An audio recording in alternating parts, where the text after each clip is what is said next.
Chapter number है second, some basic concepts of macroeconomics. कौन कौन से हम टॉपिक डिस्कस करेंगे चैप्टर नंबर सेकंड में? सबसे पहले डिस्कशन होगा क्लासिफिकेशन ऑफ गुड्स। सबसे पहले जो डिस्कशन है वो है क्लासिफिकेशन ऑफ गुड्स। फिर इसके बाद डिस्कशन जो अगली क्लासेस में होगा कंजम्पशन एक्सपेंडिचर के बारे में, इन्वेस्टमेंट की डेफिनेशन और types, stock and flow concept, four sector of the economy, inter sectoral flows और सर्कुलर इनकम,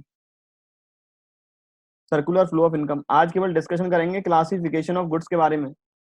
गुड्स की डेफिनेशन, पहले बात करें गुड्स की डेफिनेशन।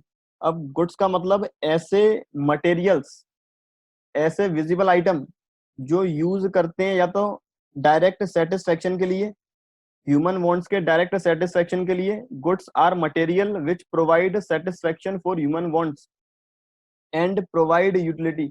ऐसे मटेरियल थिंग्स जो ह्यूमन की वांट्स को पूरा करें उन्हें बोलते हैं गुड्स। ये जो डेफिनेशन है अभी ये मैंने लिए कंज्यूमर के रेस्पेक्ट में। यहाँ पर ये डेफिनेशन है ये कंज्यूमर के रेस्पेक्ट में याद रखेंगे, in the context of consumer, in the context of consumer. कि गुड्स वे होते हैं जो एक कंज्यूमर को डायरेक्ट सेटिस्फेक्शन प्रोवाइड कराते हैं। जैसे मुझे भूख लग रही है, मैंने ब्रेड खा ली तो मुझे डायरेक्ट सेटिस्फेक्शन प्रोवाइड करा दिया, तो इन्हें बोलेंगे कंज्यूमर गुड्स। और ऐसे गुड जो एक प्रोड्यूसर यूज करेगा उन्हें बोलेंगे प्रोड्यूसर गुड्स। तो हमने ये डेफिनेशन जो लिखी है स्टार्टिंग वाली, ये एक कंज्यूमर के रेस्पेक्ट में, goods are material which provide satisfaction for human wants and provide utility. Utility word पहले ही पढ़ चुके हैं। गुड्स की एक डेफिनाइट मार्केट वैल्यू होगी, ये लाइन इंपॉर्टेंट है, ये बात याद रखें कि गुड्स और सर्विसेज में अंतर क्या होगा। गुड्स की एक डेफिनेट मार्केट वैल्यू है। मार्केट वैल्यू मतलब आज यदि कोई एक पेन है 5 रुपए वाला, मैं खरीदूंगा तो अभी रेट 5 रुपए होगी, और यदि सचिन तेंदुलकर परचेज करेंगे तब भी रेट 5 रुपए होगी, इसमें कोई अंतर नहीं रहेगा। लेकिन मैंने फिर कंपैरिजन किया है सर्विस से। On the other hand services are those non material things which provide direct satisfaction. Services भी डायरेक्ट सेटिस्फेक्शन प्रोवाइड कराते हैं, लेकिन जिसकी एक मार्केट वैल्यू फिक्स नहीं है। आज यदि मुझे बाल कटवाने हैं, हेयर कटिंग, मैं यदि सैलून में जाता हूँ तो मुझसे रुपया लेगा 50 या 100। यदि सचिन जाएगा, सचिन से रुपए लगेंगे 1000। तो इसका मतलब सर्विसेज की अलग अलग मार्केट वैल्यू है, लेकिन गुड्स की एक डेफिनेट मार्केट वैल्यू है। ये बात क्लियर है? आगे चलें। गुड्स की दो कैटेगरी में क्लासिफिकेशन है। नंबर 1 है फाइनल एंड इंटरमीडिएट गुड्स, और नंबर सेकंड है कंज्यूमर एंड प्रोड्यूसर गुड्स। पहला जो कैटेगराइजेशन है वो है फाइनल एंड इंटरमीडिएट गुड में। अब फाइनल गुड किन्हें बोलेंगे, देखें फाइनल गुड की definition. Final good are those goods which have been crossed the boundary line of production. ऐसे गुड जो बाउंड्री लाइन क्रॉस कर चुके हैं प्रोडक्शन की, मतलब कंप्लीट बन चुके हैं। फॉर एग्जाम्पल, मुझे बाइक परचेज करनी है, तो मैंने बाइक, जो कंपनी है टाटा या फिर बजाज है, उन्होंने एक पूरा प्रोडक्ट, एक कंप्लीट बाइक मैन्युफैक्चर की और फिर मार्केट में उन्हें बेची है मुझे, तो इसका मतलब ये फाइनल गुड है। कि ऐसे गुड जो पूरी तरीके से बन चुके हैं, and which is purchased with the motive of investment. ये बात बहुत जरूरी है, कंप्लीट बन चुके हैं, लेकिन यह भी जरूरी है वो इन्वेस्टमेंट पर्पज के साथ परचेज किए गए हों। अब इन्वेस्टमेंट पर्पज किसे बोलेंगे? इन्वेस्टमेंट का मतलब जब भी मैं पैसा, जहां पर पैसा जिस जगह लगाऊंगा वहां से मुझे या तो मेरी फ्यूचर में कुछ सेविंग हो, या फिर मेरे उस पैसे में एप्रिसिएशन हो। फॉर एग्जाम्पल, मैं 2 एग्जाम्पल लेता हूं। मैंने आज बाइक क्यों परचेज की है? मैंने बाइक इसीलिए परचेज की है ताकि यदि मैं घर से ऑफिस जाऊं और ऑफिस से घर लौटूं तो मेरा नंबर 1 टाइम बचे, और नंबर सेकंड मेरा पैसा भी सेव हो सके। अगर मैं बाइक से नहीं जाता, यदि बाइक के अलावा मैं और कोई ट्रांसपोर्टेशन यूज करता, बस से जाता तो बस से रुपए लगते हैं सपोज 50 बाइक से जाता हूं तो वही काम मेरा 20 रुपए में हो जाता है। तो कहीं ना कहीं मैंने बाइक परचेज की है इकोनॉमिक बेनिफिट्स के लिए, इसलिए उसे नाम दिया गया इन्वेस्टमेंट। ये फाइनल गुड ऐसे गुड हैं जो बाउंड्री लाइन क्रॉस कर चुके हैं और जो परचेज किए गए हैं इन्वेस्टमेंट पर्पज से। दोनों बातें जरूरी हैं। इसके साथ साथ एक और डेफिनेशन क्या होगी, इन other words, we can say that those goods which are ready to use, those goods which are ready to use by their final user. जो कोई प्रॉब्लम होगी वो हम प्रॉब्लम डिस्कस करेंगे 20 मिनट के अगले स्लॉट में, अभी डिस्कस नहीं करेंगे प्रॉब्लम कोई।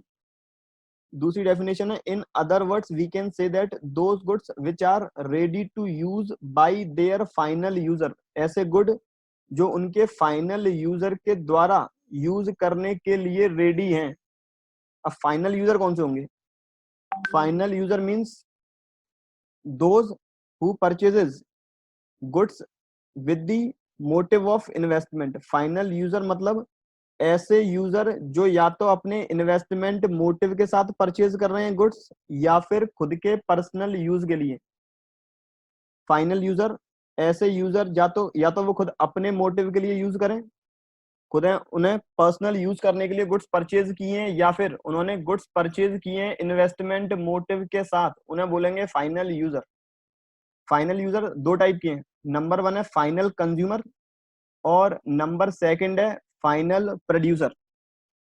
पहले बात करें कंज्यूमर और प्रोड्यूसर के बीच का डिफरेंस। कंज्यूमर कौन होगा? गुड्स कंज्यूम करेगा। प्रोड्यूसर कौन होगा? जो गुड्स प्रोड्यूस करता है। अब कंज्यूमर की बात करें तो हम कौन कौन से प्रोडक्ट परचेज करते हैं? हम परचेज करते हैं ऐसे गुड्स जो डेली यूज के एसेंशियल आइटम्स हैं, जो ब्रेड बटर है, चावल है, गेहूं है। इसके अलावा हम परचेज करते हैं ऐसे आइटम्स जो हमें कुछ लिमिटेड टाइम पीरियड तक बेनिफिट देंगे, कपड़े वगैरह, क्लॉथ्स। और तीसरी कैटेगरी, हम कुछ ऐसे आइटम परचेज करेंगे जो लॉन्ग ड्यूरेशन के लिए हम यूज कर सकते हैं, for example air conditioner, refrigerator etcetera.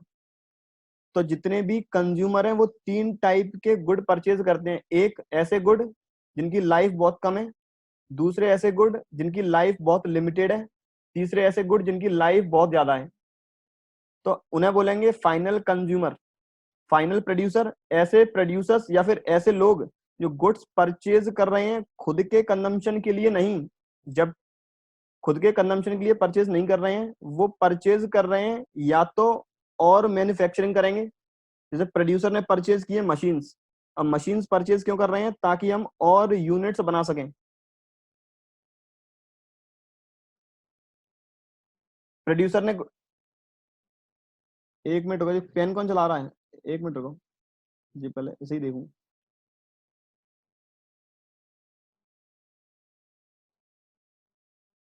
अब चलाओ।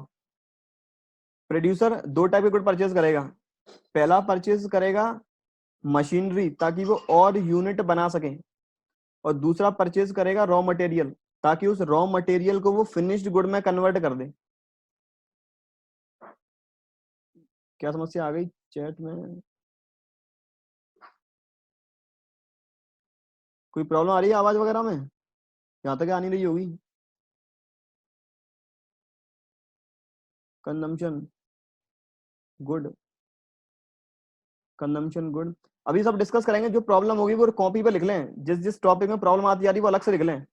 वो अपन अगले 20 मिनट के जो स्लॉट होगा उसमें डिस्कशन करेंगे, अभी तो मैं केवल समझा रहा हूँ। तो प्रोड्यूसर दो टाइप के गुड परचेज करेगा। एक तो परचेज करेगा मशीनरी ताकि वो फिनिश्ड प्रोडक्ट बना पाए। सपोज मेरी फैक्ट्री है, एग्जांपल ब्रेड बनाने की, तो मैं एक मशीनरी परचेज करता हूँ जो ब्रेड बनाएगी, और मैं उसके अलावा क्या परचेज करूंगा? Raw material. कि ब्रेड बनती कहते हैं किससे बनेगी ब्रेड? मैदा से। तो मैदा परचेज करूंगा, मैदा हो गया रॉ मटेरियल, और मशीन परचेज करूंगा जो कि फिनिश्ड गुड, जो कि रॉ मटेरियल को फिनिश्ड गुड में कन्वर्ट करेगी। इन दोनों को बोलते हैं प्रोड्यूसर गुड्स। तो हम बात कर रहे थे गुड्स दो टाइप के हैं, फाइनल गुड और इंटरमीडिएट गुड। फाइनल गुड जो बाउंड्री लाइन क्रॉस कर चुके हैं, परचेज किए गए इन्वेस्टमेंट मोटिव के साथ, या फिर हम कह सकते हैं ऐसे गुड्स जो यूज करते हैं उनके फाइनल यूजर। अब फॉर एग्जांपल, अब फाइनल यूजर कैसे डिसाइड करेंगे? एक प्रोड्यूसर ने रॉ मटेरियल परचेज किया है, मैंने ब्रेड बनाने के लिए मैदा परचेज की है। अब क्या ब्रेड मैं खुद कंज्यूम करूंगा? ब्रेड मैं कंज्यूम नहीं करूंगा, ब्रेड कंज्यूम करेगा कंज्यूमर। तो इसका मतलब जो मैंने मैदा परचेज की है वो फाइनल गुड नहीं है। मैंने जो मशीनरी परचेज की है, क्या वो मशीनरी मैंने अपनी फैक्ट्री के अंदर यूज करने के लिए खरीदी है, या फिर मेरी वो मशीनरी कंज्यूमर यूज करेगा? मशीनरी यूज करने वाला मैं ही हूँ। तो कहीं ना कहीं वो मशीनरी फाइनल गुड है, या कह सकते हैं मशीनरी फाइनल प्रोड्यूसर गुड है। साफ सीधी बात है। फाइनल गुड कैसे डिसाइड करेंगे? नंबर 1, उसका यूजर कौन है। यदि फाइनल यूजर यही है जो उसे यूज कर रहा है तो वो फाइनल गुड है। प्लस उसका पर्पस इन्वेस्टमेंट होना चाहिए तो वो फाइनल गुड माना जाएगा। तो यहाँ पे जितने भी एक्सपेंडिचर है वो दो कैटेगरी में डिवाइड है। नंबर 1 है कंजम्पशन एक्सपेंडिचर और नंबर 2 है इन्वेस्टमेंट एक्सपेंडिचर। या फिर कह सकते हैं हम कंजम्पशन एक्सपेंडिचर का मतलब ऐसे खर्चे जो कंज्यूमर करेगा, कंज्यूमर वाले खर्चे उन्हें बोलेंगे कंजम्पशन एक्सपेंडिचर, और प्रोड्यूसर वाले खर्चे उन्हें बोलेंगे इन्वेस्टमेंट एक्सपेंडिचर। ये भी हम डिस्कस करेंगे चैप्टर नंबर 3 में वापस, जब हम नेशनल इनकम की कैलकुलेशन सीखेंगे। कंजम्पशन एक्सपेंडिचर ऐसा खर्चा जो कंज्यूमर के द्वारा किया गया है वह कंजम्पशन एक्सपेंडिचर माना जाता है। इन्वेस्टमेंट एक्सपेंडिचर ऐसा खर्चा जो प्रोड्यूसर करेगा मशीन्स में, उन्हें बोलेंगे इन्वेस्टमेंट एक्सपेंडिचर। ये तो थी फाइनल गुड की बात। अब बात करें आगे इंटरमीडिएट गुड की। अभी मैसेज कोई मत भेजो। अरे चिराग, अभी जो भी प्रॉब्लम है वो तो लिख लो कॉपी में, वो अपन डिस्कस करेंगे 20 मिनट के स्लॉट में। अभी तो केवल मैं समझा रहा हूँ इंटरमीडिएट गुड। अब इंटरमीडिएट गुड ऐसे गुड जो अभी तक बाउंड्री लाइन क्रॉस नहीं किए हुए हैं, ऐसे गुड जो पूरी तरीके से अभी तक नहीं बने हैं, या फिर there is further value addition is possible. याद रखेंगे यहाँ पर ये और है, जो हमेशा याद रखेंगे। इस जगह और लिखा है मैंने और ऊपर लिखा था एंड। एंड का मतलब होता है दोनों बातें पूरी होनी चाहिए, जबकि और का मतलब होता है कोई एक बात पूरी हो जाए। पहली बात, इंटरमीडिएट में जो बाउंड्री लाइन क्रॉस कर चुकी हैं या फिर जिनके आगे फर्दर वैल्यू एडिशन पॉसिबल है। अब फॉर एग्जांपल मेरा बिजनेस इलेक्ट्रॉनिक्स का है, मैंने एयर कंडीशनर परचेज किया है अपने कस्टमर को बेचने के लिए। मैंने एयर कंडीशनर परचेज किया है कस्टमर को बेचने के लिए, क्या आगे फर्दर वैल्यू एडिशन है? वैल्यू एडिशन मतलब क्या इसमें मैं अभी और वैल्यू ऐड करके कंज्यूमर को बेचूंगा? मैंने एसी परचेज किया है डीलर से या फिर अपने होलसेलर से 30,000 का, कस्टमर को बेचूंगा 32,000 में। क्या 30 और 32 में कुछ वैल्यू एडिशन है? अगर वैल्यू एडिशन है तो जब भी प्रोड्यूसर के पास वह गुड रखा हुआ है वो इंटरमीडिएट है। दोबारा रिपीट कर रहा हूं, ऐसे गुड जो अभी तक boundary line of production cross नहीं कर पाए हैं, या फिर ऐसे गुड जिनमें अभी तक वैल्यू एडिशन पॉसिबल है। मेरा बिजनेस एयर कंडीशनर का, एयर कंडीशनर बेचता हूं मैं। मैंने एक एसी 30,000 में परचेज किया, 32 में बेच दिया। क्या मैंने उसमें वैल्यू एडिशन की? यदि वैल्यू एडिशन की है तो प्रोड्यूसर के लेवल तक वो फाइनल गुड नहीं, इंटरमीडिएट गुड है। प्रोड्यूसर के लेवल पे बात करें तो वो इंटरमीडिएट गुड है। अब पहुंच गया वो कंज्यूमर के पास, अब कंज्यूमर के लेवल पे वो फाइनल गुड है, क्योंकि कंज्यूमर ने क्या फर्दर बेचने के लिए वो परचेज किया है? नहीं, कंज्यूमर ने वो खुद के लिए यूज करने के लिए परचेज किया है। तो कहीं ना कहीं डायरेक्ट सेटिस्फेक्शन प्रोवाइड कराएगा वो कंज्यूमर को, तो वो कंज्यूमर के लिए फाइनल गुड है, लेकिन प्रोड्यूसर के लेवल तक इंटरमीडिएट गुड है। ये बात हुई वैल्यू एडिशन की। अब बात करें बाउंड्री लाइन ऑफ प्रोडक्शन अभी तक क्रॉस नहीं किया इसका। मेरी वापस ब्रेड बनाने की फैक्ट्री है, मैंने मैदा परचेज कर ली है, अभी ब्रेड कंप्लीटली बनी नहीं है, या फिर मैं कहूं अभी तक मैदा जो मैंने परचेज की है वो अभी ब्रेड में कन्वर्ट ही नहीं हुई है। तो कहीं ना कहीं मैदा जो है वो इंटरमीडिएट गुड है, क्योंकि मैदा को कन्वर्ट करूंगा मैं फाइनल गुड में। तो दोज गुड्स मतलब मैदा जो अभी तक बाउंड्री लाइन ऑफ प्रोडक्शन पार नहीं किए हुए हैं, क्योंकि मैदा ने अभी तक बाउंड्री लाइन ऑफ प्रोडक्शन पार नहीं किए, अभी वो रॉ मटेरियल है, फिनिश्ड गुड में कन्वर्ट नहीं हुआ है, इसलिए वह इंटरमीडिएट गुड माना जाएगा। अब जैसे ही वो मैदा ब्रेड में कन्वर्ट हो जाएगी, ब्रेड मानी जाएगी फाइनल गुड। अब फाइनल गुड किसके रेस्पेक्ट में? कंज्यूमर के रेस्पेक्ट में। अब ऐसा क्यों? क्योंकि जब भी प्रोड्यूसर ब्रेड को बेचेगा वैल्यू एडिशन पॉसिबल है, तो प्रोड्यूसर के बेसिस पर वह इंटरमीडिएट गुड है और कंज्यूमर के बेसिस पर फाइनल गुड है। तो हमेशा याद रखेंगे हम किसके रेस्पेक्ट में उस गुड को स्टडी कर रहे हैं। दूसरी डेफिनेशन इसके साथ साथ, along with this, it is not purchased with the motive of investment. वह गुड जो मैंने इन्वेस्टमेंट पर्पज के साथ परचेज नहीं किया। क्या मैंने जो मैदा परचेज की है ब्रेड बनाने के लिए, वो मैंने इसीलिए परचेज की थी कि आज मैदा 20 रुपए की है, कल मैदा जब 24 रुपए की हो जाएगी तो 24 में बेच दूंगा? मैंने जो आज ब्रेड बनाने के लिए मैदा परचेज की है 20 रुपए के हिसाब से, तो क्या मैंने वो मैदा परचेज की है 20 वाली 24 में बेचने के लिए? नहीं, मैंने वो मैदा परचेज की है ताकि मैदा को कन्वर्ट करूंगा ब्रेड में और फिर ब्रेड बेचूंगा। या फिर मैं कह सकता हूं ऐसे गुड जिनकी लाइफ 1 साल से कम है वो कभी भी फाइनल गुड ट्रीट नहीं किए जाएंगे, क्योंकि इन्वेस्टमेंट की डेफिनेशन में साफ लिखा हुआ है कम से कम 1 साल का टेन्योर होना चाहिए। तो those goods which is purchased with the motive of not for investment only for sale, ये दूसरी डेफिनेशन है। या फिर एक और डेफिनेशन कर सकता हूं मैं, in other words we can say that these goods which are not ready to use by its final user, ऐसे गुड जो अभी तक फाइनल यूजर के यूज करने के लिए रेडी नहीं है उन्हें बोलेंगे इंटरमीडिएट गुड। अब एक बार दोनों में डिफरेंस देखें, फाइनल और इंटरमीडिएट गुड में, फाइनल और इंटरमीडिएट गुड में डिफरेंस। सबसे पहला डिफरेंस फेज कि intermediate good boundary line of production cross नहीं कर पाता है इसलिए इंटरमीडिएट है, लेकिन final good boundary line of production cross कर चुका है या फिर यूज करने के लिए रेडी है। दूसरा, यूजेज एज इंटरमीडिएट गुड को हम रॉ मटेरियल बोलते हैं, जो कि यूज किया जाता है फिनिश्ड गुड में कन्वर्ट करने के लिए। Intermediate good use as raw material, use as raw material for convert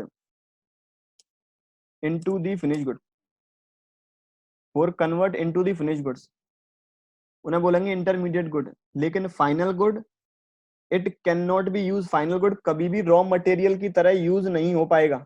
तो कहीं ना कहीं इंटरमीडिएट गुड को रॉ मटेरियल कहते हैं या फिर रॉ मटेरियल की तरह यूज किया जा सकता है। वैल्यू एडिशन की बात करें तो इंटरमीडिएट गुड में वैल्यू एडिशन पॉसिबल है, लेकिन फाइनल गुड में वैल्यू एडिशन पॉसिबल नहीं है क्योंकि यह हमने इन्वेस्टमेंट पर्पस के साथ परचेज किया है। Number fourth, component of NNPFC, component of NNPFC कि जो इंटरमीडिएट गुड है, जब मैं पढ़ूंगा चैप्टर नंबर 4, जब भी अपन पढ़ेंगे चैप्टर नंबर 4, चैप्टर 4 जिसमें पढ़ेंगे precautions of national income, chapter 4 में जैसे पढ़ेंगे प्रीकॉशंस ऑफ नेशनल इनकम, तब ये और क्लियर होगा कि इंटरमीडिएट गुड क्यों काउंट नहीं करेंगे, फाइनल गुड काउंट क्यों करेंगे। कंपोनेंट ऑफ एनएनपीएफसी का मतलब है, सबसे पहले एनएनपीएफसी मींस नेशनल इनकम, कि क्या इंटरमीडिएट गुड पे जो भी खर्चा हुआ है, क्या इंटरमीडिएट गुड की कॉस्ट नेशनल इनकम निकालते समय कैलकुलेट होगी, इंक्लूड होगी। क्या फाइनल गुड की कॉस्ट नेशनल इनकम निकालते टाइम इंक्लूड होगी या नहीं होगी। इंटरमीडिएट गुड की कभी नहीं होगी। रीजन क्या है वो पढ़ेंगे चैप्टर नंबर 4 में। फाइनल गुड की होगी, इसके पीछे रीजन क्या है वो भी पढ़ेंगे चैप्टर नंबर 4 में। दूसरा नाम, इंटरमीडिएट गुड पे जो भी खर्चा होता है उसे बोलते हैं इंटरमीडिएट कंजम्पशन एक्सपेंडिचर, जबकि फाइनल गुड के खर्चे को बोलते हैं फाइनल कंजम्पशन एक्सपेंडिचर। ये था अपना पहला फेज जिसमें हमने बात की फाइनल गुड की और इंटरमीडिएट गुड की, फाइनल गुड और इंटरमीडिएट गुड। अब मैं एग्जांपल की बात करूं फाइनल और इंटरमीडिएट गुड की। आज मैं अपने ऑफिस के लिए एक प्रिंटर परचेज करके लेके आया हूं, मैंने एक प्रिंटर परचेज किया है। क्या मैंने वो प्रिंटर बेचने के लिए परचेज किया है? क्या वो प्रिंटर मैं अपने जितने भी क्लाइंट्स होंगे उन्हें हर क्लाइंट को बेचूंगा कि बोली लगाओ, जो सबसे ज्यादा बोली लगाएगा उसे बेचूंगा मैं प्रिंटर? वो मैंने प्रिंटर परचेज किया है ताकि उस प्रिंटर का यूटिलाइज करूं। जो मैं प्रिंटिंग कॉस्ट मेरी बाजार में 5 रुपए है एक पेज की, वो उस प्रिंटर से केवल 2 रुपए रह जाएगी।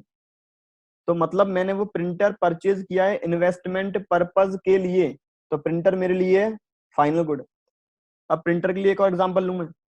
आज मैंने प्रिंटर परचेज किया है क्योंकि मैं प्रिंटर का हूं डीलर, मैंने होलसेलर से 100 प्रिंटर परचेज किए हैं। अब प्रिंटर परचेज क्यों किए? फर्दर सेलिंग के लिए।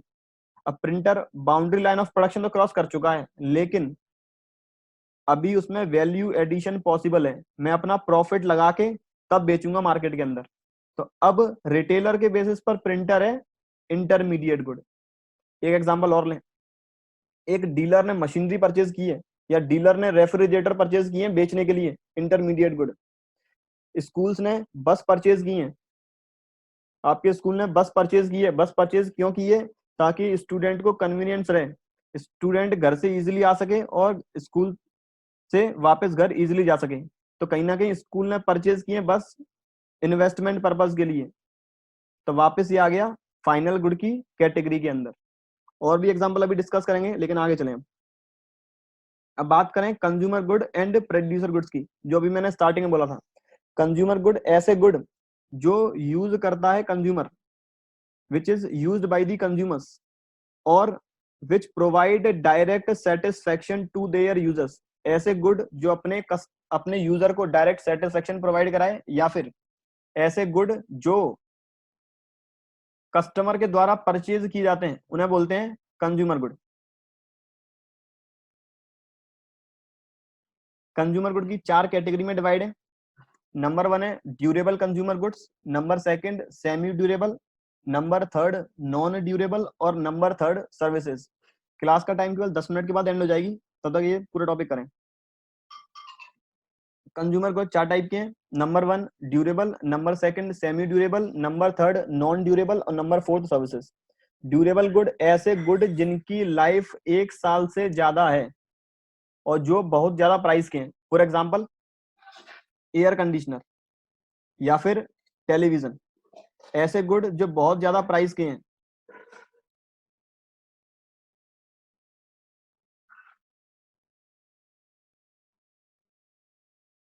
ऐसे गुड जो बहुत ज्यादा प्राइस के हैं, या फिर ऐसे गुड जिनकी लाइफ 1 साल से ज्यादा है, उन्हें बोलते हैं durable consumer goods. For example air conditioner, television etcetera. Number 2 है सेमी ड्यूरेबल कंज्यूमर गुड्स। ऐसे गुड जिनकी लाइफ केवल 1 साल तक है। ऐसे गुड जिनकी लाइफ मैक्सिमम 1 साल तक है। फॉर एग्जाम्पल क्लॉथ्स, उन्हें बोलेंगे सेमी ड्यूरेबल कंज्यूमर गुड्स।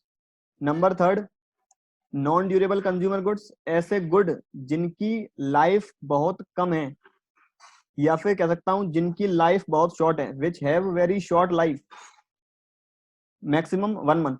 उन्हें बोलते हैं non durable consumer goods. For example milk, butter etcetera. Number 4 है services. Services are those non material goods, ऐसे गुड्स जो नॉन मटेरियल हैं और जो कि डायरेक्ट सेटिस्फेक्शन प्रोवाइड कराते हैं अपने यूजर्स को, उन्हें बोलेंगे services. Laundry services, service of doctors, services of the chartered accountants.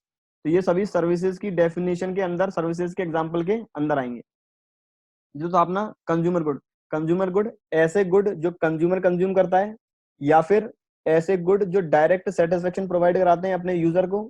4 category में डिवाइड है। Number 1 durable, number 2 semi durable, number 3 non durable, and number 4 services. Durable ऐसे गुड जिनकी लाइफ 1 साल से ज्यादा है। सेमी ड्यूरेबल जिनकी लाइफ 1 साल तक है।